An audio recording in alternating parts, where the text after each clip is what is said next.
Pada waktu berada di dalam hutan, di bawah pohon atau berada di tempat yang sunyi, oh para biku, ingatlah selalu kepada Sang Buddha, maka segala kekhawatiran dan ketakutan tidak akan ada.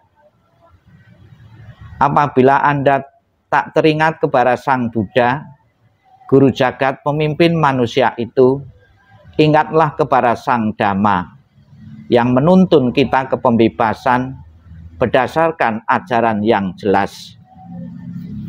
Apabila Anda tak teringat kepada Sang Dhamma yang menuntun kita ke kebebasan dengan ajaran yang jelas, maka ingatlah kepada Sang Sangga, medan kebajikan mulia yang tiada taranya. Demikianlah apabila Anda selalu ingat kepada Sang Buddha, Sang Dhamma, dan Sang Sangga, oh para biku, segala kekhawatiran maupun ketakutan, bayang-bayang yang membuat bulu badan tegak berdiri, semua tak akan ada. Sabbi sata bawantu sukitata, semoga semua makhluk hidup berbahagia dan sejahtera. Sikap hening, sikap merenung, sikap meditasi selesai. Sadu, sadu, sadu. Terimalah salam di dalam Dharma. Namo Sang Hyang Adi Budaya, Namo Buddhaya. Namo Buddhaya. Pertama-tama saya ucapkan terima kasih kepada segenap pengurus yang telah mengundang kami di sini. Memang sebetulnya beberapa kali saya lewat di depan itu, ya, wira-wiri kalau tidak saat pelayanan Lotus, ya, Wihara Lotus ya sini ya, Wihara Lotus ya. Namun ya, karena perkenalan saya dengan Romo Prahula, kapan hari waktu nganter saya dari Panjang Jiwo ke Putat, itu menanyakan kepada saya, Bante kalau diundang ke Lotus mau atau enggak? Ya mau saja, saya bilang gitu. Dan pada malam hari ini sudah terlaksana. Dan saya juga tidak menyangka ya, ternyata umat di sini ya cukup banyak juga ya. Ini membuktikan bahwa wihara ini benar-benar membawa ketenangan, kedamaian bagi Bapak Ibu sekalian, dan juga tentunya mungkin ya banyak doa yang dikabulkan. Kalau kita sembahyang di satu tempat itu datang sekali doanya tidak dikabulkan, mana mungkin datang lagi ya, karena ada pengaruhnya. Namun tentunya juga di samping Bapak Ibu datang ke tempat ibadah ke wihara ini untuk memanjatkan doa, ya, bukan semata memanjatkan doa, tapi juga hendaknya ada rasa syukur, ya, rasa syukur, terima kasih, ya. Dan kita juga di saat di depan patung-patung, ya, para suci itu bukan untuk meminta dan memohon saja, ya, tapi juga harus terinspirasi apa yang dilakukan, ya, patung-patung tersebut, rupang-rupang tersebut, ya, agar kita selalu terinspirasi terhadap patung-patung tersebut atau rupang-rupang itu. Hendaknya kita juga tahu riwayatnya, ceritanya, ya. Banyak buku-buku tentang Kuan Im, buku-buku tentang Buddha maupun bodhisattva-bodhisattva yang lain, ya, yang sangat layak sekali untuk jadikan pelajaran agar kita pun juga terlalu terinspirasi untuk mencapai kesucian seperti para suci tersebut, ya. Dan juga Bapak Ibu sekalian, dengan rutin kita sembahyang tentunya hati kita jauh lebih tenang, ya. Dan saya yakin Bapak Ibu sebagai umat Buddha sudah diwisudi, akan merasa bangga saya sebagai umat Buddha. Dibuktikan nanti akan keluar kartu wisudi, ya, bagi mereka yang KTP-nya itu masih agama lain, kartu wisudi nanti itu bisa untuk mengubah karena sudah mempunyai dasar, ya. Namun ada juga sekalipun sudah punya kartu wisudi, dari pihak pemerintah itu juga menginginkan kartu pengantar, ya, keterangan dari ini. Jadi nanti juga bisa dilengkapi juga, tergantung pemerintah di mana juga, ya, itu. Kemudian juga bisa juga saya pernah dengar di salah satu tempat itu dengan kartu wisudi, Bapak Ibu mau nginep di wihara mana-mana, ya, yang Bapak Ibu tuju di Bali dimanapun, itu lebih mudah karena tidak diragukan oleh pengurus wihara-wihara punya kartu wisudi. Ya, coba kalau mau nginep di salah satu wihara KTP-nya beragama lain, tentunya juga menimbulkan keraguan bagi mereka. Jadi banyak sekali manfaatnya. Manfaat untuk spiritual Bapak Ibu itu seolah-olah kartu wisudi itu sebuah tiket Bapak Ibu masuk surga. Ya. Kalau di tempat lain itu gitu ya. Di agama Buddha pun juga pikirannya seperti itu. Dengan diwisudi punya kartu itu seolah-olah kita itu sudah tercatat sebagai penghuni, sebagai warga di surga. Ya, salah satunya seperti itu. Nah, memang kartu wisudi ada baptis Buddha itu sebenarnya itu juga terinspirasi dari agama yang lain juga, karena memang kita hidup di negara yang majemuk, kita saling mempengaruhi ya, apa yang dilakukan mereka pun kita pun juga saling mempengaruhi ya, di tempat kita pun juga mempengaruhi mereka juga gitu ya, jadi saling melengkapi, saling mempengaruhi ya. Itu di masa ini dengan adanya perkembangan internet, medsos, orang yang ingin menjadi umat Buddha ternyata banyak sekali ya. Saya setiap bulan itu bisa menerima dari kalangan agama lain itu setiap saat itu. Saya kalau wisudi tidak usah nunggu hari raya. Ada beberapa wihara-wihara itu mengadakan wisudinya wisudi massal atau nunggu hari raya. Kalau saya di mana dia mau niat ingin menjadi umat Buddha, langsung saya hubungi atau saya menghubungkan dengan wilayah-wilayah seluruh Indonesia. Tolong ini ada umat mau menjadi umat Buddha, tolong dilayani. Ada yang mereka melayaninya kalau dari agama lain biasanya suruh tanda tangan ya, tanda tangan kepindahan tersebut ingin secara resmi menjadi umat Buddha. Kalau saya tidak tanda tangan, sudah punya bukti pertanyaan tadi lewat video tadi, itu sebagai bukti Bapak Ibu tidak ada tekanan, tidak ada paksaan dari manapun. Bapak Ibu kan sudah saya tanya tadi, tidak ada tekanan, itu sebagai bukti. Itu nanti juga masuk TikTok juga, pasti akan diketahui orang banyak juga, untuk memotivasi banyak sekali ternyata kalangan dari agama lain tertarik ingin menjadi umat Buddha ya. Pengalaman saya sejak saya ngunduh TikTok, YouTube itu sudah banyak dari agama-agama lain, itu setiap bulan itu pasti ada yang ingin menjadi umat Buddha ya. Itu ya. Mudah-mudahan dengan diwisudi ini Bapak Ibu merasa lega dan puas sebagai umat Buddha, mempunyai bukti ya, hitam di atas putih ya, kartu nanti ya. Tolong nanti dicek lagi kartu tadi biar bisa dikerjakan oleh panitia yang membuat, sebab kadang-kadang juga karena banyaknya yang wisudi kartunya itu tertukar-tukar, fotonya itu tertukar-tukar. Maka lebih baik foto tadi di bawahnya, di baliknya dikasih nama. Jadi nempelnya itu bisa pas dengan namanya. Kalau terlalu banyak biasanya susah juga. Ada yang keliru-keliru, daripada keliru-keliru nanti dicek lagi ya. Itulah Bapak Ibu yang perlu saya sampaikan. Mungkin ada pertanyaan ya dari Bapak Ibu sekalian berkaitan dengan wisudi ini. Silahkan saya beri kesempatan ya. Ada pertanyaan enggak? Bayar atau enggak?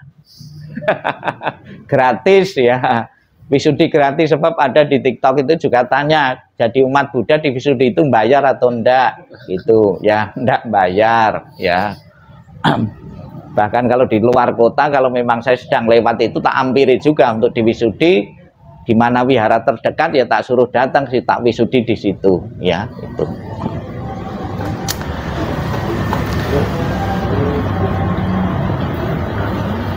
ada pertanyaan? Ya silahkan. Ayo. Permisi. Oh. Silahkan. Nah. Pas saya mau tanya, misalnya anak muda-mudi kan sekarang agama udah salah satu, terus dia wisudi ya sekarang kan menikah, ini suatu hari mereka menikah, terus pasangannya mau suruh ikut dia, terus gimana? Oh, ini tentang pernikahan.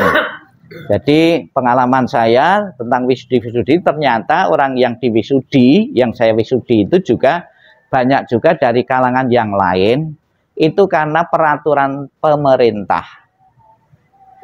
mereka mau nikah secara agama Buddha. Di saat nikah itu kan harus satu agama, tidak bisa agama masing-masing, itu tidak bisa, harus satu agama.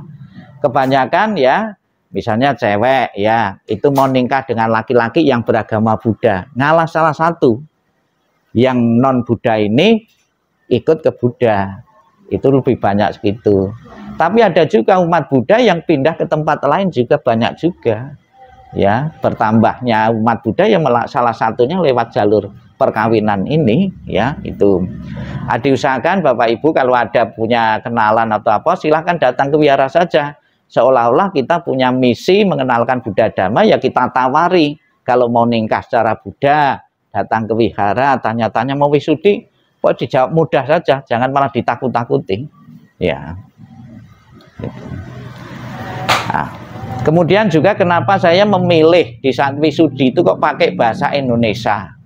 Kebanyakan yang saya ketahui itu yang ya bahasa Pali, ya bahasa Pali. Kalau saya menggunakan bahasa yang paling mudah, ya paling mudah dimengerti dan menjiwai apa yang diucapkan tadi. Kalau pakai bahasa yang tidak dimengerti kurang menjiwai, ya itu. Ya, kitab suci dan parita itu tujuannya itu untuk merubah pola pikir seseorang, bukan untuk dihafal saja. Orang mencapai kesucian itu karena ya paham betul yang diajarkan itu, bukan karena faktor hafalan, ya itu. Jadi silahkan Bapak Ibu sembahyang pakai cara apapun, namun jangan lupa terjemahannya lebih ditekankan, karena itu yang akan mengubah pola pikir kita untuk menjadi umat Buddha, ya itu.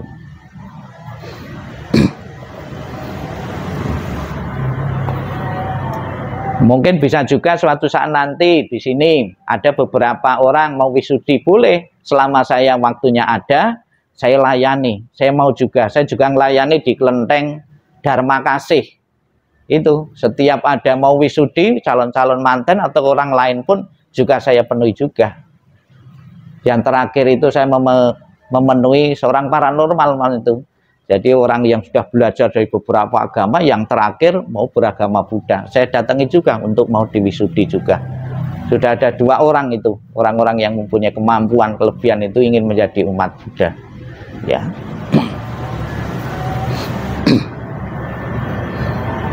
Ada pertanyaan yang lain? Diwisudi lagi. Jadi selama Bapak Ibu itu mengikuti kebaktian, sebetulnya Bapak itu sudah diulang-ulang wisudi juga sebetulnya. Bapak Ibu di sini ada biku atau apa, sudah diwisudi terus, pembaruan terus berkali-kali. Namanya mau ganti juga boleh kok. Itu. Mau ganti-ganti, mau mempertahankan nama yang lama juga boleh juga kok. Toh juga tidak mengubah KTP juga. Itu. Sing susah kan mengubah KTP itu, ya. Itu kan nama-nama spiritual saja untuk memotivasi kita hidup lebih baik lagi. Tadi saya juga di Wihara Putat itu ada baby blessing. Jadi sedini mungkin anak-anak itu dikenalkan dengan Buddha Dharma. Ini juga terinspirasi dari yang lain juga. Saudara-saudara kita yang Muslim, begitu bayi lahir procot, ya gitu. Apa yang dilakukan orang tuanya? Diadani. Sedini mungkin dikenalkan nama Tuhan, ya. Demikian pula baby blessing itu juga sedini mungkin dikenalkan dengan Buddha Dharma, ya. Rambutnya sedikit dipotong sebagai simbol bahwa kamu ketemu ajaran Sang Buddha itu untuk memotong arus kelahiran dengan ajaran Buddha. Itu. Kemudian ada lagi yang baby blessing itu di dalam kitab suci ada sebuah cerita, ada seorang anak itu dibawa ke peramal, ya. Dibawa ke peramal, peramalnya mengatakan anakmu hanya berusia 7 hari saja, seminggu saja akan mati. Orang tuanya kan kaget dan gitu. Apa betul peramal itu kok bisa mengatakan anak saya cuma 7 hari saja? Tidak percaya, ragu-ragu datang kepada Buddha. Apakah betul Buddha kok diramal anak saya itu berumur 7 hari saja? Apakah betul? Sang Buddha mengiyakan, betul. Anakmu usianya cuma 7 hari saja. Apakah ada cara Sang Buddha agar anak saya berumur panjang? Ada. Taruhlah dipan anakmu di depan rumah, terus mengundang biku 7 hari 7 malam membacakan parita suci. Ya, hantu-hantu yang mau ngambil anak ini, ya, ini dibacakan parita ketakutan, dia menyingkir. Kemudian setelah dibacakan parita 7 hari 7 malam oleh para biku, diprediksi oleh Sang Buddha, anakmu akan berusia 120 tahun. Ya. Dengan pancaran parita-parita suci ya. Nah, silakan Bapak itu mencoba ya. Ya, ngundang biku 7 hari 7 malam kalau ada yang mau tapi. Maka ada di Mahayana itu ada membaca Sutra Baisa Guru, Buddha pengobatan. Ya. Itu ada dibaca bukan cuma 7 hari, 49 hari kadang yang berturut-turut. Sampai mulutnya itu meniren ya. Membaca sutra terus menerus. Tapi banyak juga setiap tahun ada juga untuk umur panjang, untuk kesehatan ya. Jadi efek dari parita doa itu memang ada juga. Oh ya. Ya ini bisa membaca pikiran saya ini ya. Dari tadi saya kehausan ya.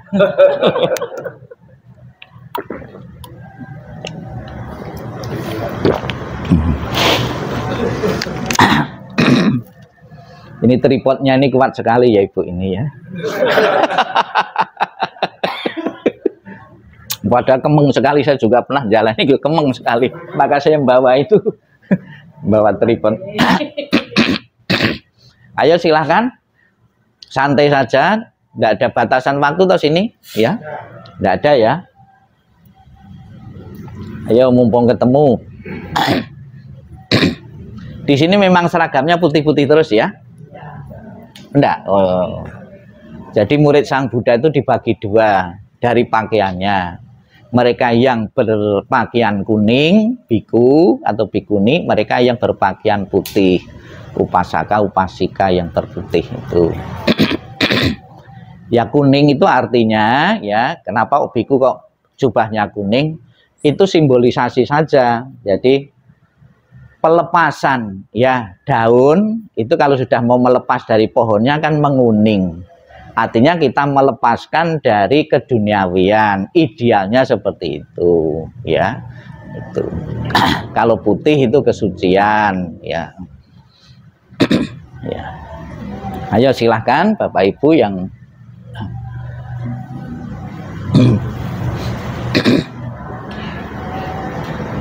di sini kebaktiannya malam apa?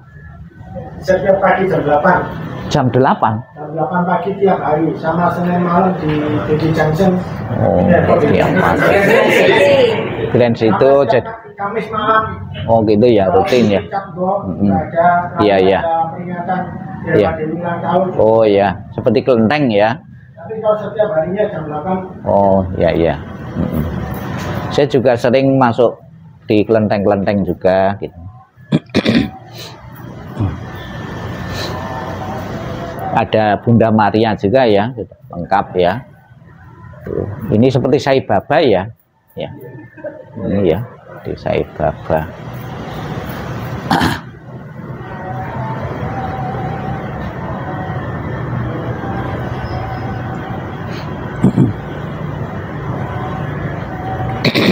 Ayo Bapak Ibu, mau tanya apa?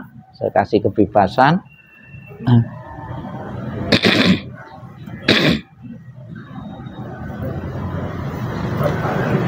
Kenapa dalam agama Buddha Bante itu ada masa wasa? Kenapa? Ya, ya. Ya terima kasih. Ini pas bulan masa wasa ya. Letaknya juga tepat juga. Ini selesai masa wasa. Pada mulanya tahun pertama itu para biku itu semangat sekali membabarkan dharma selama 12 bulan. Ya para biku berkelana. Ya tidak ingat musim karena saking semangatnya, karena pada waktu itu di India ya agama baru ya biasa toh, kalau sesuatu yang baru itu semangatnya itu lebih kuat daripada yang sudah lama. Saking semangatnya biku berkelana di musim hujan, di musim kemarau, akibatnya itu ada beberapa biku yang tidak terkendali lah semangatnya, terlalu menggebu-gebu, harus melewati sawah dan ladang-ladang. Ya, mungkin biku tersebut jumlahnya cukup banyak Sehingga karena jumlahnya cukup banyak melewati sawah dan ladang, ada beberapa tanaman-tanaman yang ditanam oleh masyarakat pada waktu itu. Ada biji jagung, biji kacang, dan juga ada beberapa hewan-hewan kecil itu tidak luput dari pijakan para biku. Ya, bikunya tidak secara sengaja, ya tidak secara sengaja. Namun karena seringnya kan gitu juga dalam jumlah banyak kan sulit dihindari, ya, untuk tidak menginjak bibit-bibit tanaman yang ditanam oleh penduduk. Akibatnya ada masukan dari masyarakat, ya. Kenapa para pertapa-pertapa yang lain pada waktu itu selain biku itu sudah ada pertapa-pertapa yang lain di zaman Buddha itu. Ada pertapa-pertapa yang lain tidak disiplin saja, dia berhenti di saat musim hujan. Kenapa murid-murid Sang Buddha tetap berkelana sekalipun musim hujan? Nah, akibatnya ada penduduk yang keberatan karena tanamannya terinjak-injak, kemudian sampai terdengar di telinga Sang Buddha. Sang Buddha berpikir jangan sampai kedatangan biku itu, keberadaan biku itu merugikan masyarakat. Ya, jadi filosofinya ya Sang Buddha itu kalau bisa itu seperti lebah, ya, mengambil manfaat dari pihak lain tapi tidak menyakiti, tidak merusak. Ya, kemudian dibikinlah ketentuan peraturan oleh Sang Buddha para biku di saat musim hujan kurang lebih 3 bulan itu berhenti berkelana. Tujuannya ya agar masyarakat juga tidak mendapat rugi karena tanaman terinjak-injak, dan para biku di saat masa wasa itu punya waktu untuk belajar ya lebih banyak dhamma lagi, untuk merenung lebih banyak lagi. Biku-biku yang kurang belajar, yang tiap hari itu ceramah terus, ceramahnya membosankan. Ya. Jadi salah satu ya untuk mengatasi biar ceramah tidak membosankan itu ada wasa itu. Nah, nanti yang diomong itu terus. Ya bikunya tidak pernah baca-baca, tidak pernah belajar hal yang baru. Nanti membosankan juga ya. Selama 3 bulan itu para biku berhenti ya untuk belajar lebih lanjut tentang meditasi, tentang dhamma-dhamma, mendekatkan diri pada guru-gurunya. Pada waktu itu belum ada buku yang mengandalkan guru, maka pertemuan guru dan murid pada waktu itu sangat penting sekali. Nah, sampai sekarang pun ya masa wasa tetap dilestarikan oleh para biku. Cuma kendalanya di Indonesia tidak semua negara itu sama. Masa wasa itu sebetulnya itu masa musim penghujan. Dan untuk tahun ini dan tahun-tahun yang lalu di Indonesia itu sudah kacau masa wasanya, musim penghujannya. Ya, kalau saat ini mestinya itu sudah berhenti hujannya, malah sekarang mulai hujannya. Di saat masa wasa para biku itu malah musim kemarau. Ya, kemarin itu kemarau, sekarang mengawali musim hujan. Ya, kenapa tidak dibikin menuruti musim hujan? Karena nanti perayaan-perayaan kalau ngikuti negara yang lain ya itu kacau ya, kalender ya perayaan-perayaan itu kacau. Maka diambil semangatnya saja. Di saat masa wasa dengan negara-negara lain, para biku berhenti untuk berkelana, dan setelah masa wasa selesai ada acara pawarana. Karena kumpul-kumpul itu dalam waktu yang lama, pasti di antara teman-teman biku itu kan juga ada melakukan kesalahan-kesalahan, terus diakhiri dengan pengakuan dosa. Ya, segala kekilapan-kekilapan, karena dalam waktu 3 bulan berkumpul pasti ibarat ya alat-alat perobot ya, ada cangkir, ada itu kan bentik juga atau dalam satu rumah itu biasanya ya ada ketidakcocokan, kemudian mengaku dosa ya, pengakuan kesalahan-kesalahan ya itu. Kemudian ada masa katina, para umat diberi kesempatan untuk membantu para biku memenuhi 4 kebutuhan pokok. Apa menjadi kebutuhan 4 pokok para biku itu? Yang pertama, biku itu perlu makan, dikasih dana makanan, perlu pakaian, dikasih jubah ya. Namun para biku di saat masa katina berdana jubah itu ya, perlu saya ceritakan juga, ini sebenarnya ajaran rahasia ya gitu loh.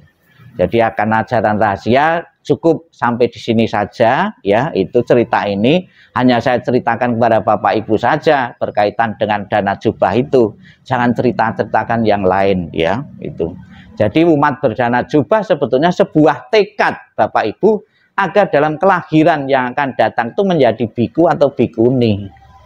Tekad, karena sesuai dengan yang ditanam itulah yang dituai ya. Setelah saya kasih tahu, Bapak Ibu takut enggak berdana jubah?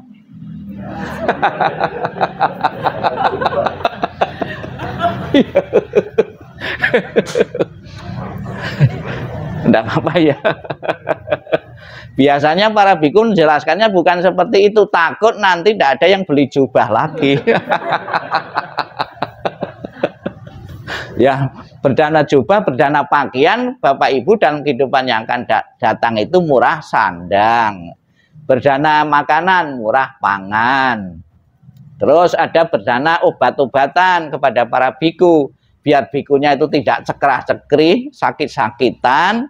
Ada yang berdana obat-obatan, tapi bukan obat terlarang. Ya, ya, ya.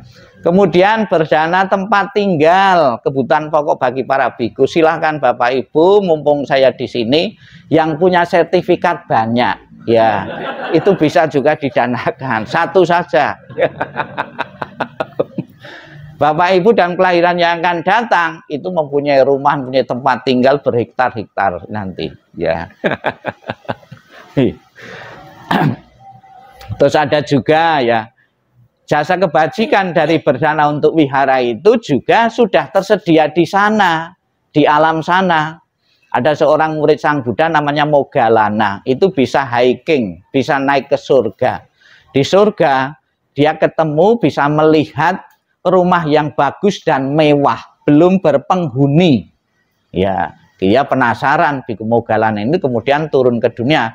Sang Buddha, ketika saya datang ke surga, melihat rumah megah dan mewah belum berpenghuni, milik siapa itu? Oh, rumah itu milik Nandia. Sekalipun dia belum meninggal, pahalanya, kebaikannya sudah langsung menciptakan rumah megah dan mewah di surga. Panitia pembangunan wihara, ya, itu kebaikannya langsung bisa punya rumah dan megah dan mewah di alam sana. Ini sering saya pakai di saat saya sembahyang di kematian, di Adijasa, di Grand Heaven. Ya, ada beberapa yang dinyiapkan rumah-rumahan. Itu juga saya ceritakan seperti ini, ya, itu, ya. Cuma tak kasih makna baru, ya, kalau di alam sana, ya, itu kan sebuah doa. Ya, rumah-rumah itu doa yang hidup kepada yang meninggal. Setelah meninggal ini doa kepada orang tuanya, semoga di alam sana punya rumah megah dan mewah. Kan gitu doanya. Jangan sampai keleleran di sana, kan gitu, ya. Kemudian kalau di Buddha ya, kebaikan inilah yang bisa menciptakan rumah megah dan mewah di alam sana. Lebih logika seperti itu, ya. Jadi kenapa agama Buddha itu selalu rukun dengan yang lain? Karena bisa melengkapi di situ. Cerita-ceritanya itu ada kemiripan-kemiripan, ya. Nah, saya juga sering cerita-cerita itu, sehingga saya kalau ke sana ada rumah pun tak beri makna Buddhis, sehingga saya tidak dimungsuhi yang penjual rumah, ya. Kalau saya lawan-lawan tidak ada itu tidak masuk akal, pasti saya setiap sana dimungsuhi. Ya. Kemudian juga bakar rumah di sana itu, ya, biar yang meninggal tidak melekat lagi, ya, terhadap rumahnya, terhadap materinya. Ada juga selama hidupnya itu berprestasi, mempunyai piala, ya, piala penghargaan, biar tidak melekat terhadap pialanya, pialanya ikut dibakar juga. Untung enggak piala emas, ya. Ya. Kemudian saya maknai juga, kenapa kita anak-anak yang orang tua meninggal itu kok tetap menghormati rumah-rumahan itu sebagai pesan bahwa peninggalan orang tua tetap kita hormati, tidak jadikan bahan rebutan yang hidup. Kan banyak ya peninggalan orang tua, begitu orang tua meninggal jadi rebutan, artinya tidak menghormati jasanya dari orang tua itu. Jadi tradisi pun bisa kita beri makna-makna moral, ya, yang sekiranya bisa hidup berdampingan antara satu dengan yang lain, ya. Seperti di sini itu juga harus saling menghormati, ya. Satu tempat ada beberapa rupang patung yang berbeda tokoh-tokohnya. Itu tidak gampang, ya. Pasti kalau orang tidak menghormati patung-patung yang tidak sesuai selera dia, disembunyikan, ya, dialihkan. Ya. Saya pernah juga menemui juga kok, ya, gitu. Bukan patung tapi buku. Ada buku Parita, buku Yamking, ya, gitu. Ada biar yang lain itu tidak bisa sembahyang, disingkirkan kok, dikunci, itu kuncinya disembunyikan, tidak ada, gitu. Ada seperti itu, kan tidak punya toleransi, ya. Kalau seperti ini kan tidak, karena sudah terbiasa dengan perbedaan, ya. Tepuk tangan untuk kita semua ini, ya. Tidak gampang, ya, toleransi itu, ya. Saya juga terbiasa toleransi itu di dalam rumah tangga juga. Saya sendiri dalam rumah itu ada 3 agama yang berbeda. Saya Buddha, adik saya Islam, ada yang Katolik juga, ya. Nah, di saat kumpul ya juga enggak kan, ya. Ya cuma memang kurang bebas juga. Di saat yang Katolik sama yang Buddha mau makan daging babi ya enggak bisa juga. Yang menghormati yang Muslim. Jadi waktu pulang, saya baru pulang saja dari rumah itu, di rumah itu gitu, ada jam 6 pagi ada yang ngikuti misa lewat online gitu loh, ya, ada yang meditasi, ada yang sholat gitu, bisa, ya. Kalau di sini juga ada yang sembahyang pakai itu Katolik juga, ya, itu ya, Salam Maria, terus Bapa Kami, terus Amitabha, terus apa lagi, ya. Ada Islam juga yang ini, ya. Ya. Ya, Bapak Ibu bisa juga melihat seperti ini di Royal, Wihara Royal itu satu deret itu. Saya juga sering isi di sana pun ada toleransi juga. Jadi jadwal kebaktian jam-jam itu beda-beda, ya. Tempat wihara tidak boleh lebih dari jam 11. Karena sebelahnya nanti jam 11 sudah ada suara lain lagi. Di sebelahnya juga ada beda lagi, ya. Jadi hidup rukun dalam perbedaan itu ternyata bisa, ya. Ya. Apalagi silahkan, ada cukup sekian, sudah malam, ya. Jadi kalau duduk seperti ini 1 jam sudah capek, tapi kalau nonton TV atau pegang HP 2 jam 3 jam itu tidak terasa, ya. Ya. Ya. Sudah, ya. Oh ya. Terima kasih, Bu, ya. Saya terima, ya.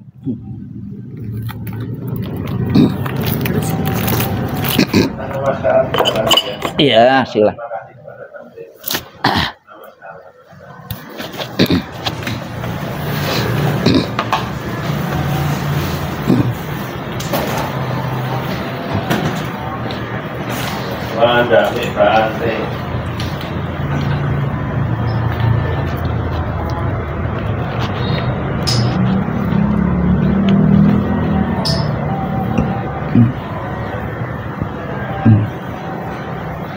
Udah jam berapa? Oh, ada mic tuh sebelumnya itu.